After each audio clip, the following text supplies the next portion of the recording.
Welcome, welcome, welcome. Namaste, namaste, namaste. Welcome to the online platform of Abhinav Academy. This is the second lecture of current electricity, and in this second lecture, we will discuss the concept of resistance in detail. Okay, let us start with the basics of resistance. So here, let us consider a conductor having length of L. So length of the conductor is, let's say, L. Okay. So here there is a battery having voltage V. So when battery is connected across a conductor, then battery will supply some current to the conductor. Let's say I is a current flowing inside the conductor. Okay. Then the resistance of a conductor is defined as the ratio of voltage across the conductor upon current flowing through the conductor. Okay. So if I want to find the unit of resistance, then you must know the unit of voltage and current. So unit of voltage is a volt and unit of current is a ampere. So volt upon ampere gives ohm. Okay, and we know that the ohm is represented like this. Okay, so this is the dimensions of resistance. Okay, so आता बघा या ठिकाणी रेजिस्टन्सच्या फॉर्म्युल्यामध्ये voltage पण आलेला आहे आणि current पण आलेला आहे, पण रेजिस्टन्स व्होल्टेज आणि करंट दोन्हीवरती डिपेंड नसतो. Okay, so R do not depends on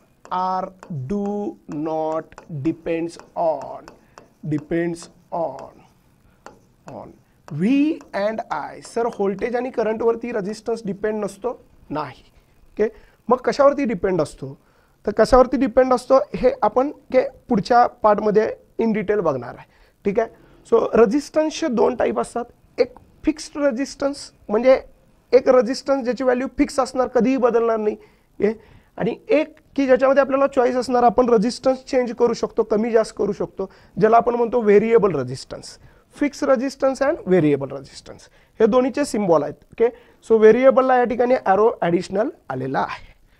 ठीक आहे, पुढे जाऊयात आपण नेक्स्ट. सो आता बनो इकडे लक्ष द्या. व्होल्टेज वर्सेस करंटचा या ठिकाणी ग्राफ दिलेला आहे. यस, व्होल्टेज वर्सेस करंटचा ग्राफ दिलेला आहे की अशी काहीतरी लाईन आहे आणि थीटा. आता ह्या ग्राफचा जर स्लोप फाइंड करायचा असेल, मला स्लोप आपल्याला माहिती आहे. स्लोप म्हणजे काय असतं, स्लोप म्हणजे tan theta. Yes, tan theta sir. dy/dx असं कन्सिडर करतो आपण. सो वाय ॲक्सिस वरती काय आहे, voltage dy/dx. Okay, so delta V upon delta I. आणि आत्ताच आपण बघितलं V upon I is nothing but resistance. So या ठिकाणी जो स्लोप आहे तो स्लोप मला लिहिता येईल, slope is nothing but resistance R. So ह्या ग्राफचा जितका स्लोप जास्त तितका रेजिस्टन्स सुद्धा जास्त, व्होल्टेज वर्सेस करंटचा.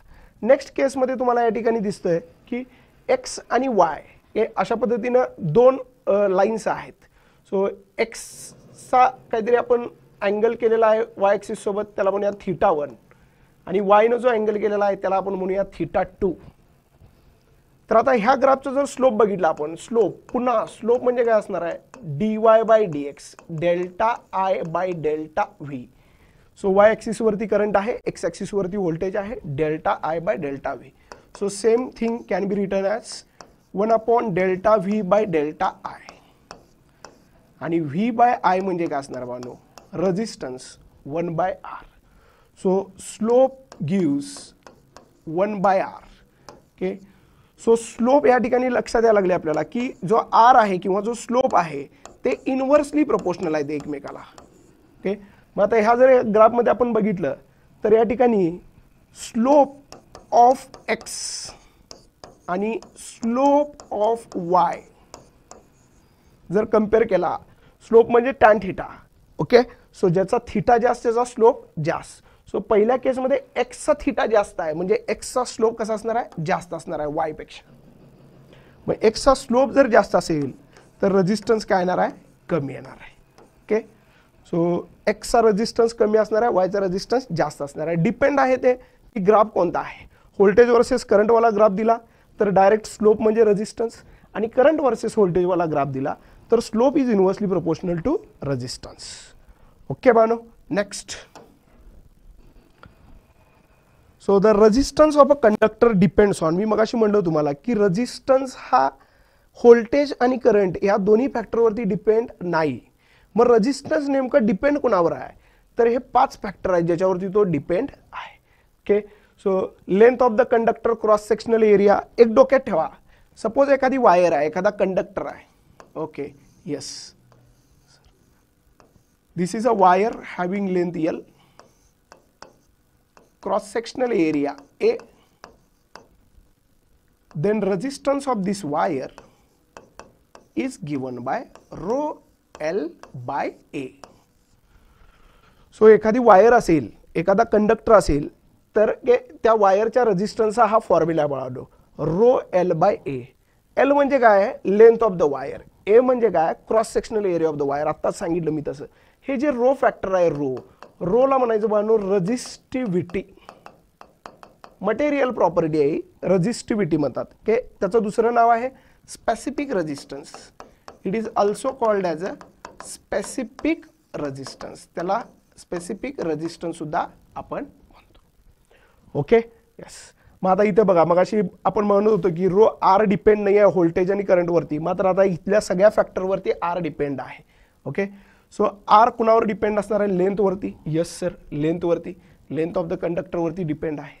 आर कुणावर डिपेंड असणार आहे, क्रॉस सेक्शनल एरियावरती, cross sectional area of the कंडक्टरवरती डिपेंड असणार आहे. म्हणजे लेंथमध्ये चेंज झाले तर रेजिस्टन्स चेंज होणार, एरियामध्ये चेंज झाले तर ऑब्विसली रेजिस्टन्स चेंज होणार. आणि रो फॅक्टर दोन गोष्टीवर डिपेंड असतो, लक्षात ठेवायचं. Rho depends on two things. First is material and second is temperature.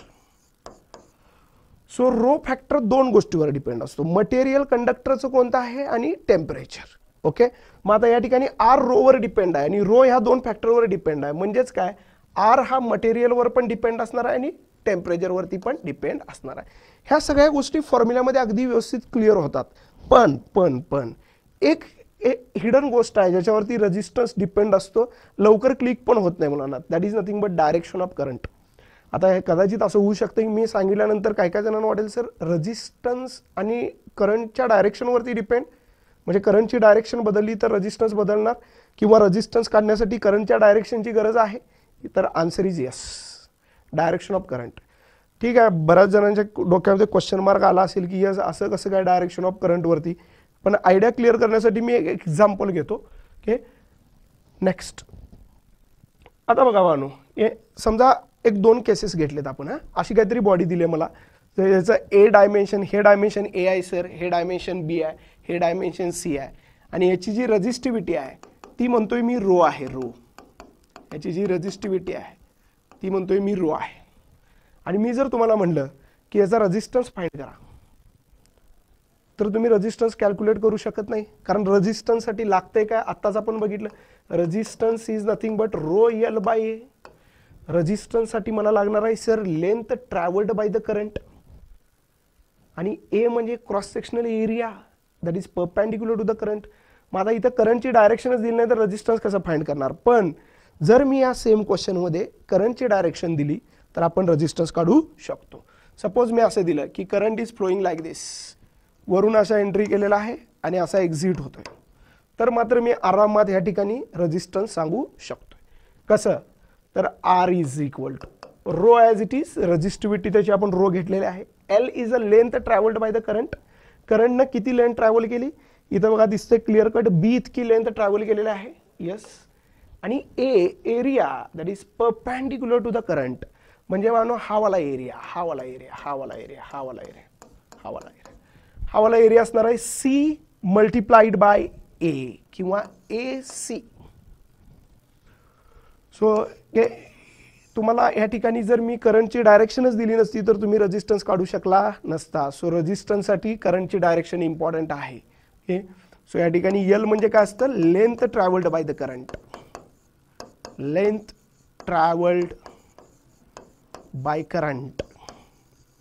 Okay, आणि ए काय असतं, क्रॉस सेक्शनल एरिया और area perpendicular to current, area perpendicular to current. ठीक आहे, सेम एक्झाम्पल घेऊया आपण. अशी काहीतरी बॉडी आहे, पुन्हा डायमेन्शन ए डायमेन्शन, हे डायमेन्शन बी आहे, हे डायमेन्शन सी आहे. आता मी करंटची डायरेक्शन बदलतो, रेजिस्टन्स बदलणार. ओके, सो समजा करंट असा काहीतरी एंट्री केला आणि इथून एक्झिट होतोय. आता मला तुम्ही याचा रेजिस्टन्स सांगायचा आहे. ठीक आहे, व्हिडिओ पॉज करा, व्हिडिओ पॉज करून फाइंड करा आणि मग नंतर प्ले मारून बघा आन्सर करेक्ट आहे का. तर आन्सर या ठिकाणी यायला पाहिजे R इज इक्वल टू पुन्हा rho L by A. Rho L is a length travelled by the current आणि करंटने किती लेंथ ट्रॅव्हल केली A. So A divided by area perpendicular to the current, म्हणजे बानो हा वाला एरिया, हा वाला एरिया, हा वाला एरिया आणि हा वाला एरिया किती आहे बी मल्टिप्लाइड बाय सी. सो या ठिकाणी एक इम्पॉर्टंट गोष्ट, छोटीशी गोष्ट महत्त्वाची क्लिअर केली आपण की रेजिस्टन्स कॅल्क्युलेट करताना करंटच्या डायरेक्शनची गरज आहे. ठीक आहे, नेक्स्ट पण आता रेजिस्टन्सवरती आपण ज्यावेळी कॉम्पिटिटिव्हचा विचार करतोय, JEE, नीट, MST CET, तर भरपूर टाईपचे क्वेश्चन बनतात ह्या एका बीटवरती. तर मी त्याची आयडिया येण्यासाठी थोडंसं इथं की कुठल्या कुठल्या टाईपचे क्वेश्चन बनतात दिलेले आहेत, ज्याच्यामध्ये तुम्ही बघू शकता. टाईप नंबर 1 म्हणजे बेसिक किंवा जनरल क्वेश्चन. एखादी बॉडी देतील, रेजिस्टन्स काढायला लावतील. एखादा सिलेंडर आहे, त्या सिलेंडरच्या अक्रॉस, फेसच्या अक्रॉस रेजिस्टन्स कॅल्क्युलेट करा. कर्ड सरफेस एरियाच्या अक्रॉस रेजिस्टन्स कॅल्क्युलेट करा, किंवा असे क्वेश्चन सगळे बेसिक जनरल क्वेश्चन्स. त्याच्यानंतर stretching of wire. Stretching of wire म्हणजे एक वायर आहे, ज्या वायरची लेंथ काहीतरी L आहे, त्या वायरला स्ट्रेच केलं, लेंथ L ची झाली 2L, तर रेजिस्टन्स बदलणार, कारण रेजिस्टन्स लेंथवर डिपेंड आहे, रो L बाय ए. तर नवीन रेजिस्टन्स कॅल्क्युलेट करा, असे क्वेश्चन असतात. त्याच्यानंतर टेम्परेचरचा आणि या ठिकाणी रेजिस्टन्स एक रिलेशन आहे, त्याच्यावरती क्वेश्चन असतात की to find temperature coefficient of resistance. इथे टेम्परेचर पाहिजे, टेम्परेचर कोइफिशियंट ऑफ रेजिस्टन्स. आणि मग सगळ्यात इम्पॉर्टंट एरिया दॅट इज जो तुम्ही लोअर क्लासेसपासून पण बघत आलेला आहात, that is series and parallel combination of register. So ह्याच्या बाहेरचा क्वेश्चन की कॉम्पिटिटिव्हमध्ये रेजिस्टन्सला विचारलेला नाही. सो 1 बाय 1 आपण स्टार्ट करूया. पहिला type number 1 that is basic and general questions. Okay, आता बघा बाळांनो काय काय म्हणलेलं आहे बघा की सगळे बेसिक क्वेश्चन्स आहेत. बेसिक क्वेश्चन्स कशा असतात आयडिया येण्यासाठी आपण इथं क्वेश्चन घेतलेला आहे. सो इथं म्हणलेलं आहे 3 copper wires of length and cross sectional areas are. 3 wire आहेत sir. Wire 1, let us consider another wire, wire 2, and the third wire, wire 3. 3 wire. पहिल्या वायरची लेंथ आहे L, क्रॉस सेक्शनल एरिया आहे A. ओके, सेकंड वायरची length आहे 2L, cross sectional area आहे A/2. Third वायरची length आहे L/2, क्रॉस सेक्शनल एरिया आहे 2A. ओके, सो आपल्याला काय विचारलंय बघा त्याच्यामध्ये, resistance is minimum in. So त्यांना मिनिमम रेजिस्टन्स पाहिजे, मिनिमम. ठीक आहे सर, रेजिस्टन्स तिघांचा काढूया आणि बघूया कुणाचा मिनिमम येईल. सर रेजिस्टन्सचा फॉर्म्युला असते row L by A. So wire 1 मध्ये लेंथ L आहे का, यस. एरिया A आहे, यस. वायर 2 मध्ये रेजिस्टन्स बघा सर, ओके, रो L, Lच्या ठिकाणी मात्र आता मला 2L पुट करायला पाहिजे, length 2L, area A divided by 2. So 2 to 4 होईल बाळांनो, 4 row L by A. Yes, हा सेकंड केस मधला रेजिस्टन्स, हा फर्स्ट केस मधला रेजिस्टन्स. थर्ड केस मधला resistance sir R3 is equal to rho L, L ला L/2 घ्यावं लागेल आणि एरिया आहे 2A. सो हे होणार आहे बाळांनो rho L/4A. Okay, yes, that is R3. Okay, that is R3. So आता या ठिकाणी बघा, पहिल्या केसमध्ये रेजिस्टन्स आहे rho L by A. Second केसमध्ये 4 times rho L by A, resistance वाढलाय 4 टाइम्स. आणि थर्ड केसमध्ये डिवायडेड बाय 4 टाइम्स आहे. सो इथं 4 टाइम्स वाढलाय आणि इथं 4 टाइम्स रेजिस्टन्स कमी झालाय. तर सगळ्यात कमी रेजिस्टन्स आहे थर्ड केसमध्ये, that is K wire having length L/2 and cross sectional area 2A. So wire of cross sectional area resistance is minimum in wire of cross sectional area 2A. So answer is A alpha. Next. Next question मध्ये काय म्हटलं बघा, the electrical resistance of a certain wire of iron, wire आहे एक आयनची wire आहे ज्याचा resistance R आहे. Okay, if its length and radius are both double, then length आणि रेडियस दोन्ही डबल केली काय होईल? ठीक आहे सर, सॉल्व करूयात आपण. सो फर्स्ट केसमध्ये एक वायर आहे सर,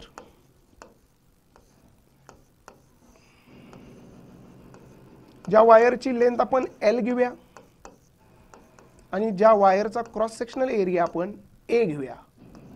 सो आपल्याला माहिती आहे बाळांनो, resistance is nothing but rho L by A.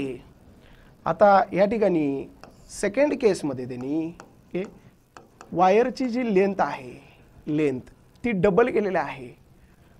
So length and radius दोन्ही डबल. सो आता इथे ह्या फॉर्म्युलामध्ये कुठं रेडियस येत नाही, तर रेडियस पहिला पुट करूयात. आता एरियाला रेडियसच्या फॉर्ममध्ये पुट करा, पाय R स्क्वेअर लिहिता येईल. यस, आता हा फॉर्म्युला झाला in terms of length and radius. So आता यात चेंज करत जाऊया. सेकंड केसमध्ये सर Lच्या ठिकाणी मला 2L पुट करावं लागेल आणि Rच्या ठिकाणी मला 2R पुट करावं लागेल. सो हे झालं की 2 row L upon 4 pi R square, that is rho L upon 2 pi R square. So second केसमधला रेजिस्टन्स आपण R2 म्हणूया. फर्स्ट केसमधला जर मी R1 म्हणलं तर बघा या ठिकाणी मला काय दिसतंय, ही वाली जी टर्म आहे rho L upon pi R square, याच्या ऐवजी मी R1 पुट करू शकतो, तर R1/2. सो सेकंड केसमधला जो मला रेजिस्टन्स मिळाला तो कसा मिळाला, हाफ. ओके, येस, सेकंड केसमधला resistance half. The resistance will be doubled. नाही, ऑप्शन्समध्ये सगळीकडे असं म्हणलंय बघा, रेजिस्टन्स आणि स्पेसिफिक रेजिस्टन्स. तर एक गोष्ट लक्षात घ्या, स्पेसिफिक रेजिस्टन्स म्हणजे रो, आणि स्पेसिफिक रेजिस्टन्स हा दोन फॅक्टरवर डिपेंड आहे. एक आहे स्पेसिफिक रेजिस्टन्स हा दोन फॅक्टरवर डिपेंड आहे, एक आहे मटेरियल आणि दुसरं टेम्परेचर. तर आतापर्यंतच्या आपल्या ह्या डिस्कशनमध्ये त्यांनी कुठेही मटेरियल वायरचं बदललेलं नाही. ओके, आणि असं होत पण आयनच्या वायरला स्ट्रेच केल्यावर काय कॉपरची बनणार काय? तर त्यामुळे मटेरियल आणि टेम्परेचरमध्ये काही चेंज नाही आहे. सो रो हा फॅक्टर चेंज नाही होणार, स्पेसिफिक रेजिस्टन्स सेम राहणार, फक्त रेजिस्टन्स हाफ होणार. The resistance will be up and the specific resistance will B double. The resistance will be up and the specific resistance will remain unchanged. So answer is beta. Okay, next. हां, ठीक आहे बाळांनो, next question बघा. आपल्याला एक cylinder दिलेला आहे आणि त्या सिलेंडरचा आपल्याला सॉलिड सिलेंडरचा अक्रॉस फेस, ही केस आहे, हा क्वेश्चन ह्या केसचा आहे, हा क्वेश्चन ह्या केसचा आहे. So case number 1. सो ही वाली केस आहे की एक सॉलिड सिलेंडर आहे, समजा त्याची लेंथ काहीतरी आपण पकडूया L लेंथ आहे. ओके, ही ॲक्सिस आहे सर सिलेंडरची, आणि त्याची जी रेडियस आहे ती रेडियस काहीतरी B आहे. तर मला विचारलंय त्यांनी की what is the resistance of this solid cylinder across face. Okay, so across face त्याचा रेजिस्टन्स काय? अक्रॉस फेस म्हणजे बॅटरी जी कनेक्ट केलेली आहे ती कशी आहे, अक्रॉस फेस. आपण बघितलेलं आहे, आपल्याला माहिती आहे R is nothing but rho L by A. Sir across face म्हणजे बॅटरी फेसच्या अक्रॉस कनेक्ट केली तर करंट असा फ्लो होणार सर, या साईडून एंट्री करणार आणि या साईडून एक्झिट करणार. यस, मग सर रोला ॲज इट इज ठेवलं मी. यस, याची रजिस्टिव्हिटी समजा रो आहे, as it is rho. L is a length travelled by the current. Length किती ट्रॅव्हल केली सर, L. आणि एरिया किती आहे, एरिया म्हणजे area perpendicular to the current घेतो ना, म्हणजे हा वाला एरिया, दॅट इज अ पाय B स्क्वेअर. पाय R स्क्वेअर येणार, R म्हणजे रेडियस आणि रेडियसची व्हॅल्यू इथे दिलेली आहे 92B.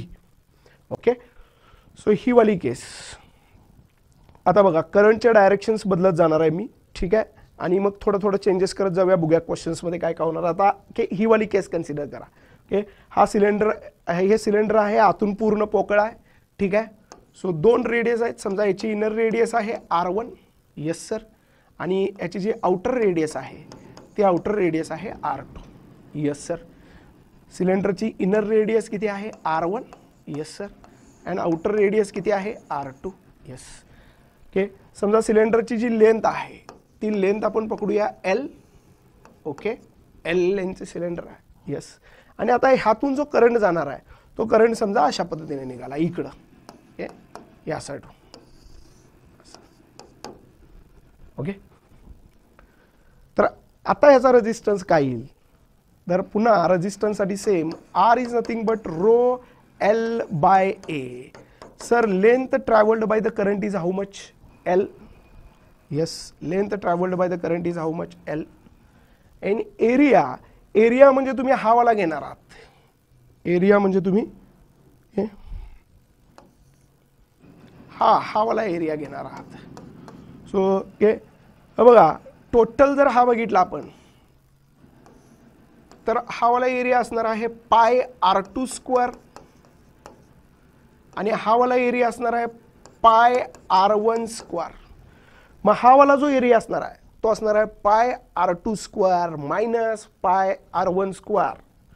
सो पाय R2 square minus pi R1 square.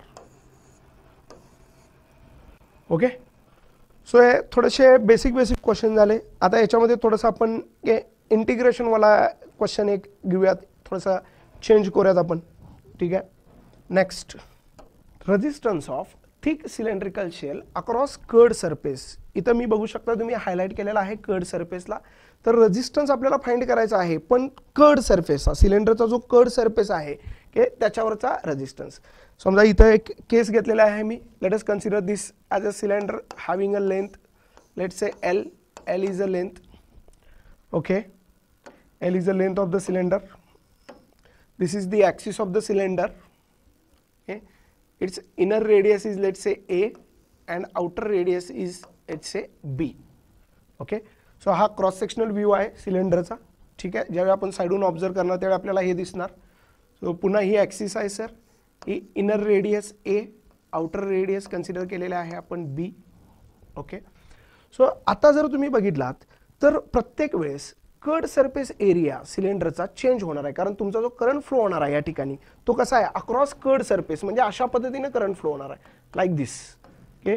हा झाला करंट फ्लो होणार आहे, अशा पद्धतीने करंट फ्लो होणार आहे. सो प्रत्येक वेळेस कर्ड सरफेस एरिया बदलणार. कसं बदलणार बघा,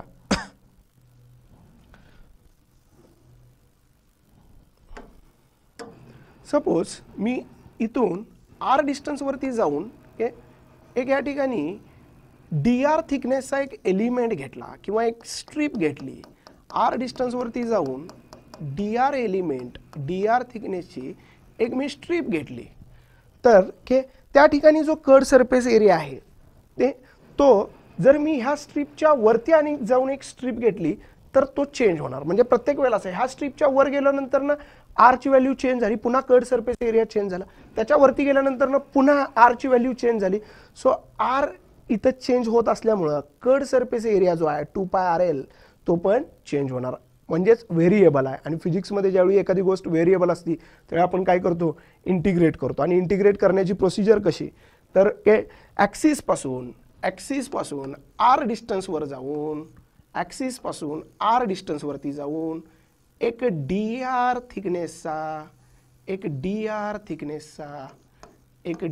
थिकनेसचा एलिमेंट आपण घेतो, हे छोटा एलिमेंट. आता आपण काय करणार, ह्या छोट्या एलिमेंटचा एक छोटा रेजिस्टन्स फाइंड करणार. आपल्याकडे फॉर्म्युला आहे DR is equal to rho L by A, yes. आता ह्या छोट्याशा एलिमेंटचा विचार करा तुम्ही, त्या छोट्याशा एलिमेंटचा जो रेजिस्टन्स असणार आहे तो छोटासा असणार आहे, त्यामुळे त्याला आपण DR म्हणूया, यस.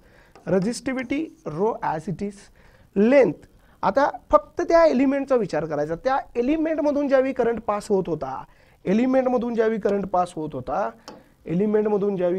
होत होता, अशा पद्धतीनं त्यावेळी त्याने किती लेंथ ट्रॅव्हल केली त्याच्या थिकनेस इतकी, दॅट इज एलला मला रिप्लेस करायला पाहिजे या ठिकाणी डी आर आणि एरिया असणार आहे 2 पाय आर एल.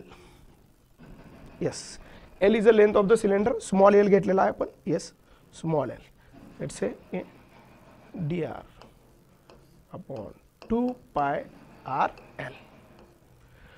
आता हे फक्त छोट्याशा एलिमेंटचा रेजिस्टन्स झाला. आपल्याला टोटल रेजिस्टन्स पाहिजे आहे तर इंटिग्रेट करावं लागेल. इंटिग्रेट करूया. Okay, let us integrate. So integration of D R is equal to integration of rho D R 2 pi R L. आता इंटिग्रेट करताना म्हणून आपल्याला लिमिट टाकावी लागेल. ओके, ॲक्सिस पासून आपण जर्नी स्टार्ट केला, आपण ॲक्सिस पासून मूव्ह झालोय. सो इनर ए पासून सुरुवात आहे करंटची आणि एंड कुठं आहे, बी ला एंड आहे. सो याचे लिमिट येणार आहे 0 to R. Yes sir. So d आरचं इंटिग्रेशन येणार आहे आर इज इक्वल टू, आता याच्यामधल्या ज्या कॉन्स्टंट टर्म आहेत त्याचं इंटिग्रेशन घेता येत नाही, ते आउटसाइड द इंटिग्रेशन घ्या.